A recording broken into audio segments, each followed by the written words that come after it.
जय भीम. तुमच्या सर्वांचं स्वागत आहे एक नवीन व्हिडिओ सिरीजमध्ये, ज्यामध्ये आपण डॉक्टर बाबासाहेब आंबेडकर यांचे बुकमधले काही पॉईंट बघणार आहे. तर व्हिडिओ एंडपर्यंत बघा. हा या सिरीजचा चॅप्टर 5 आहे. बाकी चॅप्टर अपलोडेड आहेत, तुम्ही जाऊन चेकआउट करू शकता.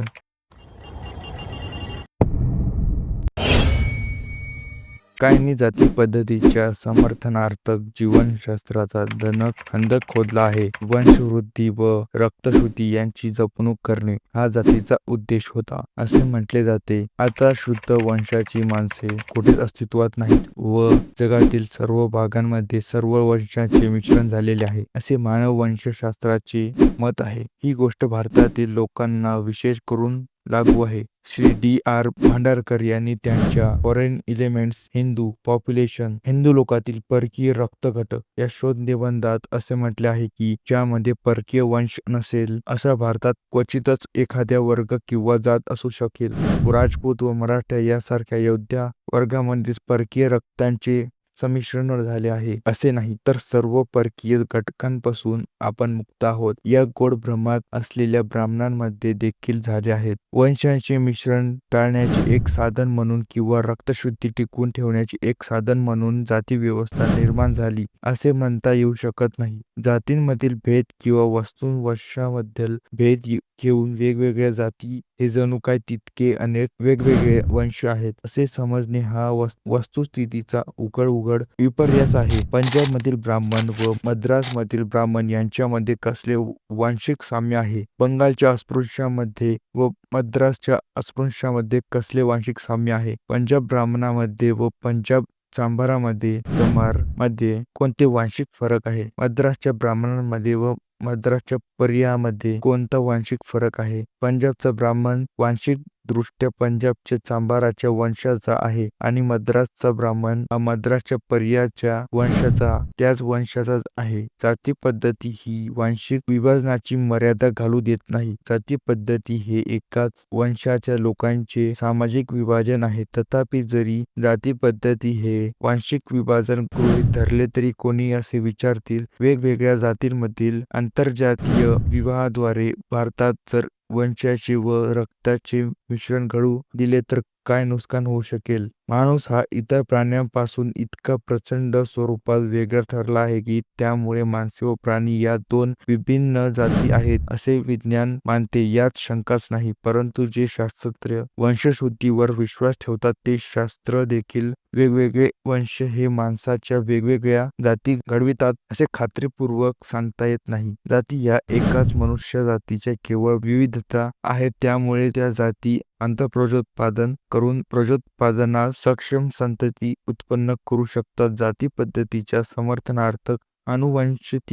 अनुवंशतेविषयी प्रचंड प्रमाणात निर्बुद्धीपणे सांगण्यात आले आहे. जाती पद्धती जर सुप्रजनशास्त्राच्या मूलभूत तत्वाशी जुळती असती तर फारच थोड्या लोकांनी जाती पद्धतीला आक्षेप घेतला असता, कारण फार थोडे लोक योग्य शरीर संबंधाद्वारे वंशाच्या सुधारणेला आक्षेप घेऊ शकतात. परंतु जाती पद्धती योग्य शरीर संबंध अशा प्रकारे प्राप्त करते हे समजून येत नाही, कारण विशिष्ट जातीमधील दोन व्यक्तींनी विवाह करावा अशी ही निवड करण्याची विधायक पद्धत नाही. जर जात ही मुळात सुप्रजनशास्त्रीय आहे तर मग पोटजातींची उत्पन्न देखील सुप्रजनशास्त्रीय असली पाहिजे. मला वाटते असे युक्तिवाद करणे विचित्र ठरू शकेल आणि त्याचे कारण अगदी उघड आहे. जर जात याचा अर्थ वंश असेल तर पोटजातींचा भेद यांच्या अर्थवंशाचे भेद होऊ शकत नाहीत, कारण पोटजाती हा एक व त्याच वंशाचे पोट विभाजन बनतात. अखेरीस पोटजातींमधील आंतरजातीय विवाह व सहभोजन जाती विरुद्ध मनाई ही वंशाची किंवा रक्ताची शुद्धता दाखवण्याचा हेतूने असू शकत नाही. जर पोटजाती या मुळात सुप्रजनशास्त्रीय नसतील तर जात ही मुळात सुप्रजनशास्त्रीय आहे या म्हणण्यात काही तथ्य नाही. आणखी असे की जर जात ही मुळात सुप्रजनशास्त्रीय असेल तर आंतरजातीय विवाहाविरुद्ध मनाई समजू शकेल, परंतु जात व पोटजातींमधील देखील सहभोजनावर तसाच निषेधाज्ञा देण्याचे प्रयोजन काय? सहभोजनाने रक्त दूषित होऊ शकत नाही व त्यामुळे ते वंशाची सुधारणा किंवा नाश यापैकी कोणत्याही एक कारण होऊ शकत नाही.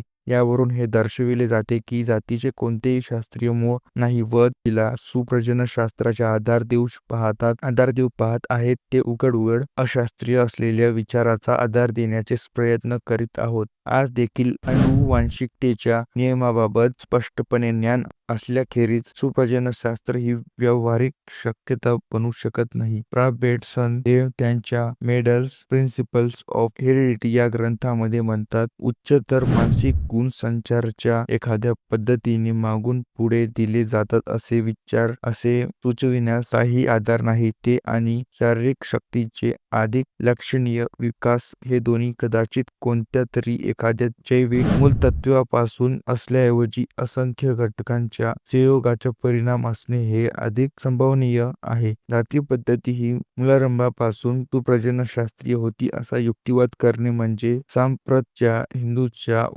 वडिलांना आधुनिक शास्त्रालाही अवगत नसलेले वंशविषयी ज्ञान होते या सांगण्यासारखे आहे. एखाद्या झाडाची योग्यता तो देत असलेल्या फळांवरून ठरते. जात ही जर सुप्रजनशास्त्रीय असेल तर माणसांच्या कोणत्या प्रकारच्या वंश तिने उत्पन्न करायला हवा होता. शारीरिकदृष्ट्या सांगावयाचे तर हिंदू हे तिसऱ्या दर्जाचे लोक आहेत. ते खुरटलेल्या बांध्यांचे, पिग्मी व डेंग्यू वंशाचे लोक आहेत. त्यांच्यात खूप वेळा काम करण्याची शक्तीचा अभाव आहे. त्यांच्यापैकी 9% लोक सैन्यातील सेवेसाठी अपात्र असल्याचे जाहीर करण्यात आले आहेत असे ते राष्ट्र आहे. त्यावरून जाती पद्धतीमध्ये आधुनिक सुप्रजनशास्त्र अंतर्भाव होत नाही हे दिसून येते. हिंदू सामाजिक दर्जामध्ये एक सामाजिक पद्धती रूढी करण्याइतपत श्रेष्ठ आहे. त्यांना त्यांच्यापेक्षा कमी दर्जा असलेल्या ती पद्धती लादण्याचा अधिकार होता. असा हिंदूंच्या विकृत वर्गाच्या तटपणा व स्वार्थ यांचा अंतर्भाव असलेली